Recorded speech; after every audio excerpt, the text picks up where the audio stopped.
5-month-old Garrett was born in the middle of a pandemic while his mom, Maureen Gardner, was unemployed. She says keeping up with his growing needs can be a challenge, but she has reason not to worry. A total lifesaver. Thanks to an unexpected economic lifeline from an experimental program called the Bridge Project, which is giving her $1,000 a month. This is the only income that I receive. I receive no public assistance. I do receive food stamps, so I'm able to feed myself. But other than that, I kind of rely on this money to pay my cell phone bill, keep the internet on, buy clothes. He's a growing baby and he's growing really fast.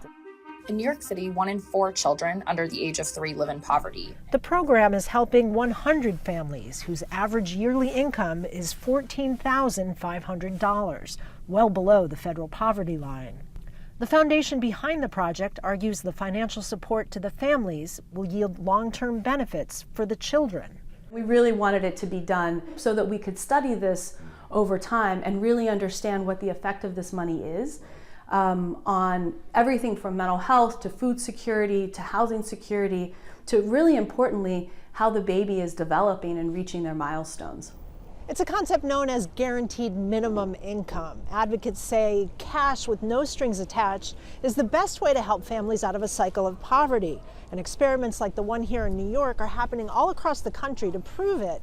But what would be a change of social policy here in the United States is actually quite common in Europe and Canada.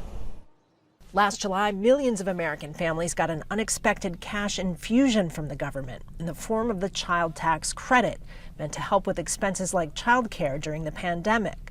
But Congress has yet to reauthorize it this year. If you look at how the money was spent, a large majority of it went to middle and upper middle class people. And from that vantage point, it's not a very efficient policy. It's like you shouldn't have to give a lot of money to richer people to help poor people. Still, advocates say there's growing evidence families put the money to good use. Gardner's payments are guaranteed for 3 years. Regardless if I do start working, regardless of how much I make, I will still be able to receive the $1,000 to care for my child. Giving her the time and security to better plan for their future. Kristen, Saloomey, Al Jazeera, New York.